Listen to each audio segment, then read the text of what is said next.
Smart speakers that remind you to take your meds. Refrigerators that order your groceries.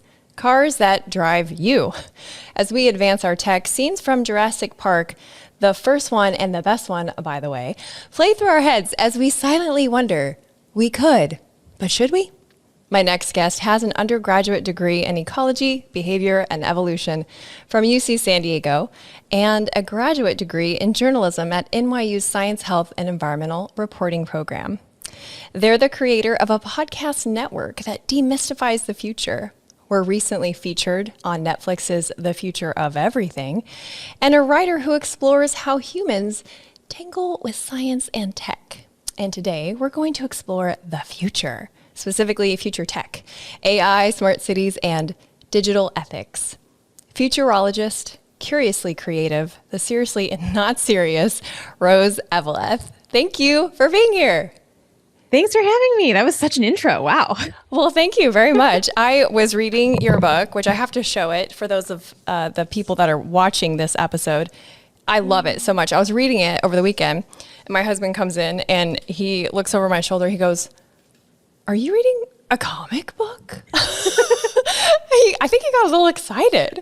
And I said, no. I explained the book, but I just love how each chapter opens with a comic, and it's just such a creative way to take a really abstract concept like the future and make it digestible. So thank you for that. Thank you. It was so fun to work on. I'm mostly a writer and audio person. And so being able to work with a bunch of really incredible artists to create these visual worlds was like just beyond my wildest dreams. It was so fun. Delightfully collaborative, I imagine. Yeah, it was really fun. I learned a ton. I knew nothing about making comics going into this. And now I certainly could not make a comic on my own because I cannot draw at all, but I at least know the steps. I know how they all come together. It's important to know those steps. Well, We're talking about the future today. And I think might be good to go ahead and lay the foundation of why we're talking about the future, because there's so many important things to talk about out there. You know, the economy, human trafficking, war, affordable healthcare. So I think we need to ask the question, is talking about the future really important? Yes. And I mean, obviously I am biased given that it is what I do all the time. True. But I would argue yes. And I think that, I do think about the future a lot, and people often say like, look, as you say, there's like so many things happening right now. Like the future is just like fake. There's no point in sort of trying to dilly dally in la la land out there. Let's be grounded. Let's be real. Let's talk about real things we can do. And I think that the key thing that I always think about is that all the things you mentioned, right? War, the economy, affordable healthcare, all of those things relate to the future, right? We all have thoughts about what we would like for the future to look like. RE those topics, like perhaps no war, perhaps we would have affordable healthcare, right? Like the future of the economy. You are being pitched futures all the time by politicians, by advertisers, by everybody who is saying, hey, if you buy this thing, your life will look like this. Or if you vote for me, the world will look like this. And so the future is sort of inherently baked into all of the things and the choices that we make, whether we call it that or not. And there is, I think, a real advantage to actually framing our thinking around the future in a very specific way, such that we feel ready to make those choices, and that we're talking about our choices as if they are choices about the future, as opposed to just sort of choices about the present. And there are a couple of reasons for that. The first one is that it is quite literally better for our brains to be ready to think about the future. There's a really interesting concept in psychology called mental time travel, which sounds very cool and fancy, where you'd be traveling in time. It is literally just, can you imagine what you're going to do tomorrow, or what your day might look like next week? And that seems very simple, right? For most of us, we can probably do that, right? Like I'll probably wake up at this time. I'll probably go into my office and check my email. You can kind of imagine what that might look like. But there are many studies that show that practicing that is actually really good for our brains, and that for people who have depression or anxiety have a harder time imagining those things. And so if we can kind of practice and get ready, and sort of even in that small way of like, what does next week look like? What do I want next week to look like? That's a very small way of doing this mental time travel, and it can make us feel more prepared for the future. And the other reason I think it's really important for us to all kind of sees the means of future production and think about the future kind of in this way, is that we are so often sort of told by people who are wealthy and powerful that like, no, don't worry. We'll take care of it. You have no power about to like make a difference in tomorrow. You know, like it's under control. We've got it. Like just do, live your lives and you little like, plebeians, etc. And that's how you end up with decisions being made about you and your life and your technology and your neighborhood and your family that maybe you don't agree with. And so if we can all in small ways take back the reins of the future and sort of say, no, I actually have thoughts about what I want the future to look like, and I can make small steps towards those things now. It's, I think, a much more empowering way of thinking about the choices we make day to day than just sort of throwing our hands up and being like, I don't know, let, some rich tech person decide for me. Right. So what I'm hearing you say is that instead of that every day, the future is being talked at us. That's not good English grammar, but I think you understand what I'm saying. And so instead, it's empowering to carve out some time to mentally time travel, to think about the future and paint ourselves in it. Did I get that right? Yeah, I think that's right. And then, when things do come across your decision-making plate, right? When you do have to make a decision about, do you want a camera security system in your home? You've already kind of thought through what those things mean and why one choice or the other might align with your values better. And so you aren't having to do all of that thinking right in the moment of the decision-making point, which often you're like at the store and don't really have the time or energy to like do that because you also have to go pick up your kid or like go pick up the laundry or do a thing. And so if you've already kind of paid attention and thought through some of the implications of these technologies or policies or whatever future thing we're thinking about, it makes it so much easier in the moment to make a choice that you feel good about in the long run as well. So it's like intention, really. Yeah. When I think about intention, though, I definitely think about yoga. And I think about yoga. This is like if you give a mouse a cookie. And when I think about yoga, I think about rich white ladies. I think about, privilege. And so is thinking about the future a luxury, or is it a mental exercise? Because what you're describing is mental exercise, but I think a lot of people listening to this might feel like it's in the luxury category because they're just trying to make it to Friday. Totally. And that's a really good question. And I think that it's both, right? There are many people who have a lot more time to just sort of sit and think and read articles and like, do all of that stuff. And I think that that's important. But I think also there is a very real counterpoint to that, which is that there's a great book that just came out by Ruha Benjamin, who's an incredible thinker and professor. It's called Viral Justice. She's a professor at Princeton University. And the book makes the argument that, yes, for many people, it is a luxury to be able to spend time thinking about, these big picture, what you want the future to look like. At the same time, for a lot of marginalized communities, they are literally inventing the future for themselves every day in a very real way. And so it's both, right? I think that there are so many projects from activists and from people who are working to kind of make living conditions on the ground better day to day that I would consider futurism. I think that the people who are out there building, abolitionist projects, building projects that are mutual aid based to help people find housing, building all these things, building the world they want to live in actively day to day, which is often led by Black women, women of color, like people who don't necessarily have the privilege to be able to sit and watch TED Talks and think about things because they're doing the real work. Yeah. That is a type of futurism that I think it's worth including in this conversation. So it's not just that futurism is only the type delivered by said TED Talkers, white men in Black t-shirts on stages, right? Like we all have that moment. And so like there is a very real group of people who are inventing the future for themselves and their communities. I think of like the trans community of like building a future that includes us, right? Like, that is a part of futurism too. Yes, because it's so easy to think of future as in Star Trek, as in like high tech. And I've never been an early adopter. I'm just not. That's just not been my thing. But I am deeply grateful for some tech like Google Maps, because dear Lord in heaven, If you are old enough to remember printing MapQuest and only having a little bit of ink in your printer, then you too will thank the Google gods for getting you to the place at the time that you're supposed to be there. What is it in your research and all the discussions that you've had with interesting people around future that causes some people to jump all in and even exchange very private data for the newest and the latest, and some people to be fuddy-duddies like me? I think there are a lot of things. I think that in general, on average, and I'm sure some people will say, well, not me. And okay, like in general, on average, the folks who tend to be more willing to, as you say, give up a lot of information for access to something that might be interesting and cool are the kinds of people who have a lot less to lose if that information were to fall into the wrong hands or be used in ways that could hurt them. So that's in general, on average, cis white men who have like power and privilege to say like, yeah, if my address gets out there, it's not that big of a deal.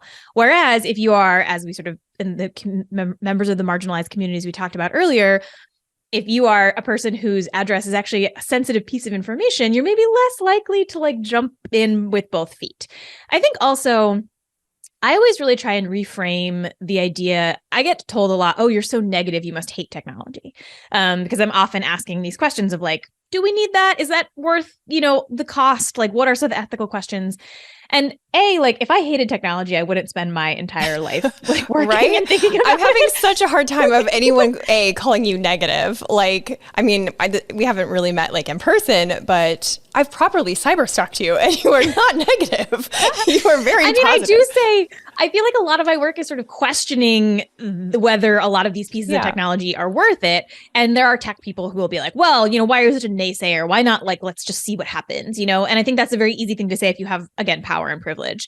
But I really want us to all reframe the idea of saying maybe no to certain technologies is actually a really like hopeful and lovely thing to say, like, actually, we don't need this piece of technology that is both invasive and also probably made of components that were mined by slave labor in, across the world to live good lives. Like we actually have what we need. We just need to reframe our priorities. And that's, to me, a very hopeful and lovely thing to say. And so I think that there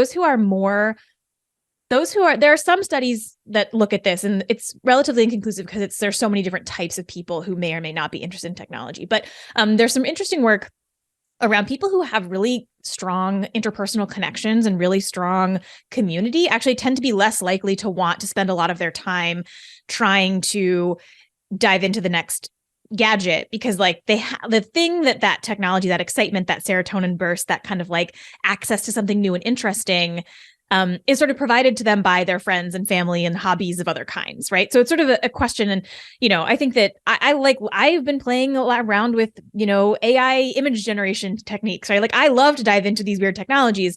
It's just worth, as you say, asking some questions about like, where are you taking my data and what are you doing with it? And like, what's the end goal here? And who owns this company and all of that? Yeah, because this is an issue of consent.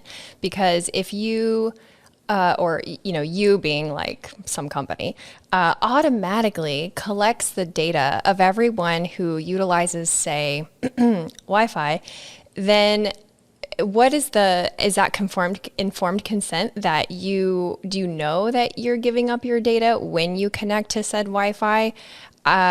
So that kind of begs the question, how important is digital privacy? I think it's incredibly important. And this is not to say that you should never, ever, ever give up your information to any company for any reason, right? Like it's a trade-off, it's a negotiation. But I do think it's really important for us to ask questions about that, and also for companies to do a better job of explaining the answers, right? The language, I mean, you've all had this experience, right? You go to look at the terms and conditions, or you try to look at like the privacy settings, and you're just reading like complete gobbledygook, right? Like it is my job to be able to understand these documents. And half the time I'm like, I don't have any idea what you are saying. And that's on purpose, right? That is like lawyers wrote that so that it will be difficult for you and me to understand what it says. It is explicitly designed that way. And so I think that like, companies having more of a kind of like regular person language privacy policy is becoming more and more common, right? But just asking questions about what you think, where you think your data should go, and what you think, you should what kinds of privacy you want to be afforded, is something that we can all ask all the time when we make decisions about, like you say, what Wi-Fi to connect to, but also like signing up for any new service, right? As Twitter sort of implodes, right? Lots of people are signing up for lots of new social media sites and like giving their birthday to those social media sites or their, phone number, and like asking questions before you just click like, yes, that's fine, is something worth doing. And I think that this gets into a little bit of a conversation around like personal responsibility versus sort of like bigger picture cultural norms. I want to be clear that, like I said, often it is impossible for you and I to actually understand where your data is going and who owns it. And there's this sort of like nesting doll level of companies that are selling to another company and you have no idea. And it is like, at some point you should try and ask those questions, but it is not possible for many of us to do that. And so it can not only be on us, the users, to like make these decisions. It also has to be on regulations and companies to do the right thing and all of the other pieces of this. But it is worth knowing even what questions to ask, I think, is like the first step, right? And often I think it's hard where you're like, what words should I be looking for in this? Like, third-party data. What are cookies? Like, I don't know, Like, can I eat complicated. them? Yeah. Right. Are they oatmeal raisin or are they, right? So I think that that's worth doing. There are a couple of sites now that I think do a really good job of explaining this stuff. The Markup would be the one that I would specifically call out if you're interested in these questions of privacy. They have a great website, but they also just released, I think, today, the day we are recording this, or maybe yesterday, they released a really cool tool that you can use to see where your data is being collected on various websites. So there's lots of places that you can go to kind of try and obfuscate some of your digital cookies that you're leaving all around in your digital privacy. Digital cookie crumbs. Yeah, I use DuckDuckGo. I did a digital privacy episode a while ago. It was like almost 2 years ago. And that was the big thing I got out of it is I deleted TikTok. And I'm like, ooh, this is a lot. And we don't have time to go into all that, but just know, dear listener, yes, 'tis a lot. Entertain yourself in other methods. And then, DuckDuckGo. The data collection thing came up in your book too when it came to smart cities, which I had never even heard of, knew nothing about until I read your book. So I would love for you to explain what a smart city is conceptually and then how it's being attempted anyway in real life. Sure. So a smart city is really just looking at a city and then trying to find places where you can automate various processes within that city to become more efficient. The sort of positive version of the smart city is like, look, cities are complicated. They're like big engines. There's lots of things happening.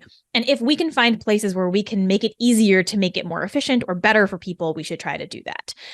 So that can be everything from having little sensors underneath each parking spot on the street to know whether someone's parked there, to be able to provide a real-time map for someone who's driving to be like, hey, I want to go to this place. I want to find a parking spot. I can see where the parking spots are, right? That's one. That's a very like sort of front-facing citizen specific one. But there are all sorts of things in the back end of a city, like waste management, where the garbage is going, like making those routes more efficient, or, all the sort of like Wi-Fi across the city. Now, a lot of cities are trying to have these like mesh networks where you can just connect to Wi-Fi wherever you are. There's all kinds of ways. Basically, if you can think of a system in a city, there is a way to plug technology into it for better or for worse. Those ideas can be really great and they can be really useful. And there are places that can use them and make it like good for the people who are living in that city. The challenge is that sometimes those systems, those technology systems, are run not by the city themselves, but by these large tech companies who don't have the same kind of social contract with us. That's the sweetest way of saying that. They don't have the same social contract. Well, I mean, it's like, right. Like I think this is the big question of the smart city, which is that as a citizen of a city, as a resident of a city, you, by the nature of a democratic system, you've voted for your representatives, you have some say in how your city works, and the people who work for the civic government are beholden to you, right? They answer to you, the resident. In theory, right? We don't have to get into whether that's really what's happening in the United States right now, but let's just pretend like that's what's happening. That is, in a theory, the way that this works. When you have a problem in your city, you have an elected official to go to say like, hey, like you represent me. You're supposed to care about my interests and sort of represent my desires. A tech company does not represent or care about your desires. They don't answer to you. They answer to their shareholders, who you are probably not one of them. And if you are, you maybe have like 1 share of Google, right? Like they don't care about you. They care about money. They care about the bottom line in this very different way than a city does. And that creates sort of a different set of priorities. And what that means is that if a city decides to install facial recognition cameras all over the city for some sort of efficiency project to be able for quote unquote safety or for tracking citizens or for whatever it is they've decided they want to do, that data is going through the company and they get to decide what happens to it in a way that is inherently non-democratic, right? It's not something that you get a say in. And that's often what happens with these contracts. Often it's also a problem that your elected officials, not all of them are technology experts, which is fine, right? Like, but many of them, especially in smaller cities, are saying yes to things or, opting into projects that like they don't actually fully understand. And so when you ask them questions about privacy, they don't have the answers. Like they don't actually know where the data goes. And so that's another piece of this. But there are lots of cities that have implemented some number of smart city projects. New York City has a ton. Toronto was going to have a whole neighborhood called Sidewalk, or Run By Sidewalk, which is sort of a conglomerate and related to Alphabet, which is Google. So like, again, nesting dolls of various companies. And there were all these ideas around tracking and surveillance and putting cameras in and putting sensors in and all of this stuff that can be packaged to sound really cool and futuristic until you start asking questions about like where that data is going and what it means and what happens if someone is unfairly flagged for, something because facial recognition isn't particularly good at seeing faces of color. And, there's all these sort of knock-on effects to think about. Oh, so much to think about. And this is where I become passionately disinterested because I'm like, no, you guys, there's been like a jillion movies about this. This is literally the plot to every doomsday movie. And so I know you're so much better than I am in this department because you're like, well, let's talk about it. This is really interesting. And I'm like, no. And it's just how I get. But because here's why. And so I'd love to have your take on this because it's very well studied, as far as I understand, that there is a connection between our mental unwellness and our disconnection from nature. And so the evolutionary mismatch of the speed of our technology compared to our ancient brains and our less slowly evolving biology, it really causes problems. And it could be argued that it's the root of most of our bad behavior. And so when we're talking about, global internet all the time in every corner, nook and cranny of the world, and we're talking about these smart cities, I sometimes wonder if the answer isn't more tech, but less. What if it was like, instead of a light pollution ordinance, it was like a tech pollution ordinance, and you could go somewhere where there was no Wi-Fi and nothing was electronic, and it would be like a park or a green space, or I just don't see a lot of intention around the idea of these technological advancements when it comes to our mental health and our physical health as well. Because there's people that have adverse effects from EMF. Some people are just really sensitive to it. So it's just like all of that is, under the rug, it seems. Yeah, I think that there's a lot there. So I would say there are two things that come to mind for me. One is that I think that a lot of what you're talking about relates to the ways in which we've incentivized the development of technology, which is that more users, more people, more eyeball time, like more time that you are on your phone so you can see more advertisements, and then we make more money, right? Like that's how it works. And like that is not the only way to think about what success looks like if you are building a piece of technology. So for example, I think a lot about that moment when Pokemon Go became really popular, right? Yeah. Okay. And this is, I think, a really great example because it shows both sides of this like incredibly complicated problem. On the one hand, it got a lot of people outside for like in a real way. And people were outside and we were like in the park and they were doing things. And there was this like kind of collective moment. I don't know if you played or if you just watched people play, but it was actually like kind of lovely. I'm not a gamer. I don't love like games. It's just like not part of my media consumption.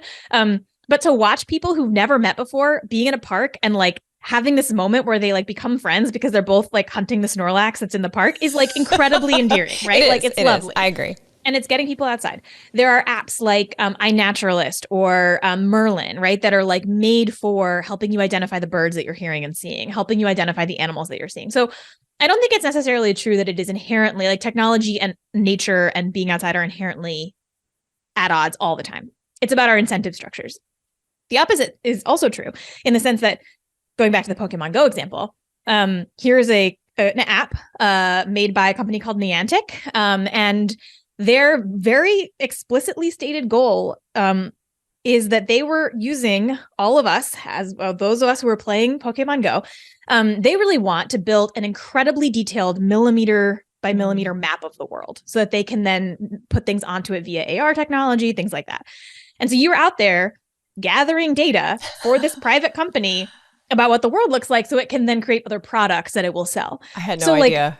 Yes. So this is like, it's a fun game that you are scanning your environment in this way that kind of is training Niantic data on what the world looks like to a very, very small, on a very small scale. So yeah, there we have it. Like, great. It gets people outside. There's a community building thing. People are doing stuff, people, whatever. And also you have the kind of like backdoor question of where is this data going? What is it being used for? And I think that that's kind of a great example of like, it doesn't have to be the case that our technologies are all inherent. There's always that like backdoor thing where we're secretly mapping the world, or like, it's actually for this, or like, surprise, like we're, like whatever. We could in fact make things that are just the first part, right? Just the part of like getting outside, connecting with people, understanding our local environment better, all of those things. But because of the way of capitalism, oh, here we go. We finally got into it. How many minutes are we in? And we finally got into capitalism. Jazz hands for capitalism. Here we go. Exactly. The incentive structures are such that it is pushing all of these app companies and all these people to design things in the way that doesn't actually encourage us to connect with one another and be out in our environment, be paying attention and be present in the world.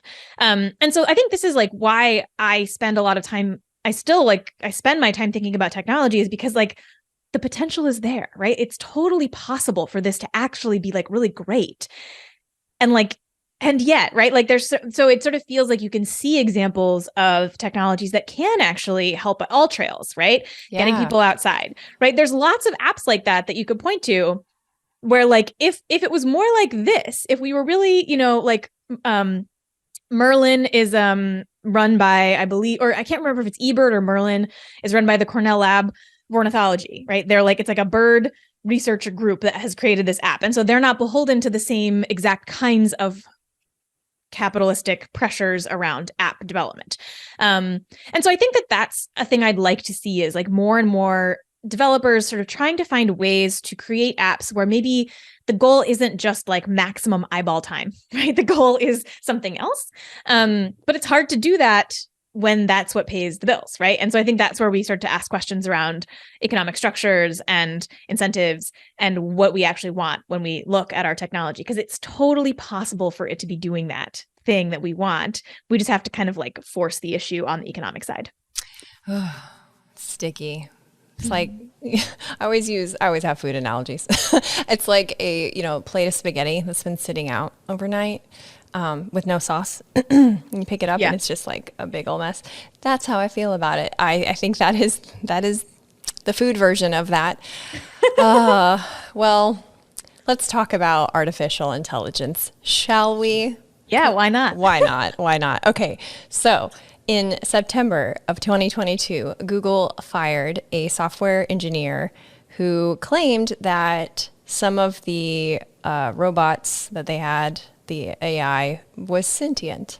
Back in 2017, Facebook had two bots that created their own language and began talking to each other in a language that was unknown by their creators. And so, yeah, they nixed that.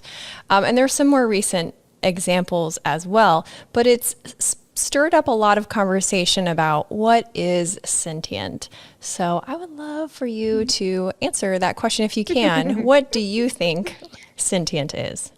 Right? I don't have a great answer. Yeah, it is like, this is the question. I think when it comes down to conscious AI, sentient AI, all of these questions. And there's lots of philosophers have spent many, many years thinking about this. And there are tons of answers, right? Like there is one group that believes that the answer is the capacity to feel pleasure or pain. And that's what makes something sentient. There's the Turing test, which, people have probably heard of, which is, can it trick a human into thinking it's another human? There's a sort of more technical definition that's something like, could it tackle an array of tasks on its own like a human would, right? Without having to be told what to do. There's the sort of very relative, like a behavior that if a human were to perform it, we would call it intelligent, which is really interesting to me, because then it's like, okay, so like if a dog does something that if a human were to do, and I'm obsessed with animals. Animals are in the book a lot, and a thing I think about all the time, because it sort of, there are a lot of these definitions that for a long time we didn't think animals could do. And I think at this point we're all pretty on board with the idea that animals are sentient, right? Which is not something that humans used to think. I should amend that. In like Western sort of like Enlightenment European-y kind of thinking, I think that's not true globally.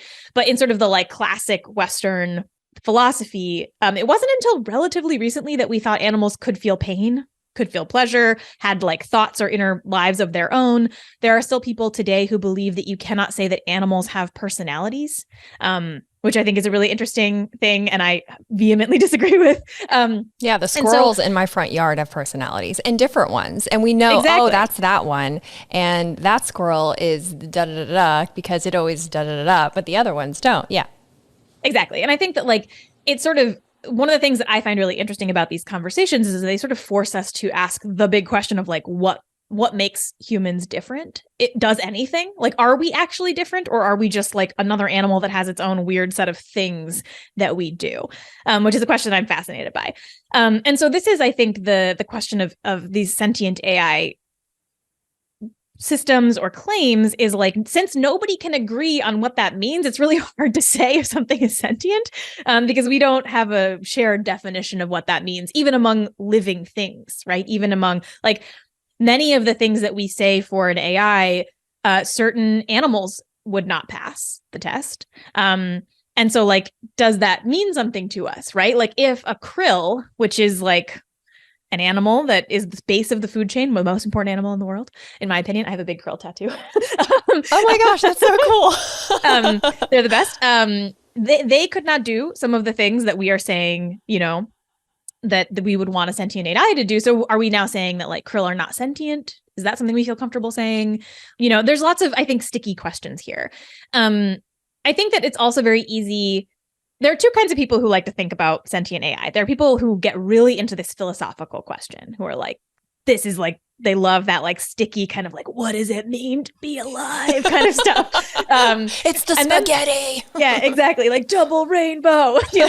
Exactly. That kind of world. And I love that. And then there are the very technical people who are like, it doesn't matter. All that matters is like, functionally, when we look at this thing, like, is it doing X, Y, or Z? And like, what does that mean sort of for our technical capabilities and all of that? And on that side, there are lots of ways you could say, sure, yeah, it's created its own language. That's sentience. But then the question is like, so what? And I think often we immediately go to sci-fi land of like, oh, well, that means it will take over and it will kill us all, right? That's like immediately the next step. And I think in general, that is not probably what's going to happen. It is very, very, very hard to build what sort of, this is not the same thing as sentience, but often what people in computer science or machine learning will call general AI. And a general AI is something that, so as opposed to a specific sort of domain AI, which means that like I can build an AI right now. I mean, I personally could not, but someone could build an AI right now that could look at a picture and say, that's a cat or that's a dog, right? And like do it 100% accurately pretty much all the time and all that good stuff. I can train these creative AIs on, pictures of me and then ask it to generate, what do I look like if I'm the hero of a Star Wars film? What do I look like if this, right? Like it can do that. That's very cool. That AI could not tell me, what's the weather going to be tomorrow? Even though that's like a pretty easy query, right? I could Google that, right? As a human. And so we have a lot of really, really powerful domain constrained AIs that can do really cool things within their little lane. They're like in their lane and they're like, I'm the best of the best at this thing. I can look at imaging from x-rays and I can tell you if there's cancer better than a human. I can do all these things. General AI is basically something that could do everything that a human could do, even if not as 100 like better than a human, but could like tell you what the weather is going to be like tomorrow and tell you if that's a cat or a dog and tell you if that's cancer and like do all of those things. That is extremely elusive.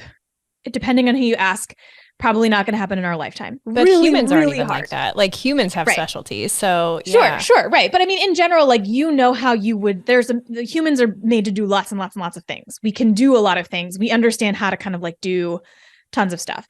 And most AI can do 10 things, 20 things. I mean, humans can do a million things. You know what I mean? There's just like, so like, we're not close to something even approaching a general AI.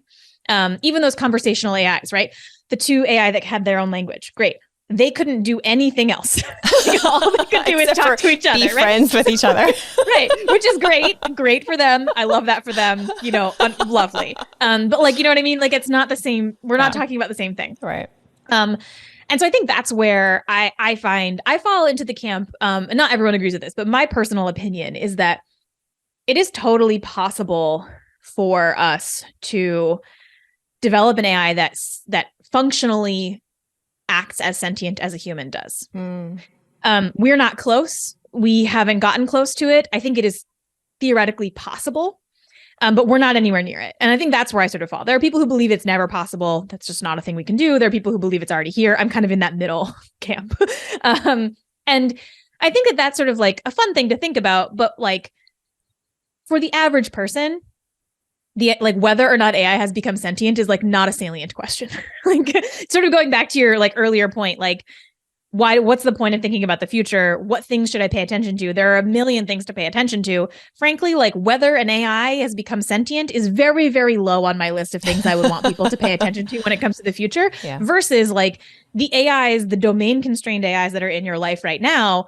What are those doing? And who trained them? And like, what is the bias of the people who trained them? And are they making decisions that are actually the right decisions for me? And how are they coming to those conclusions? And that has nothing to do, I mean, not nothing. That is not sentient AI, but it's much more impactful on your life. And probably easier to research. Right. Much easier to research. Because I mean, go for it. If you want to be double rainbow, like sentient AI guy, like I'm for it. Like, please, I love that stuff.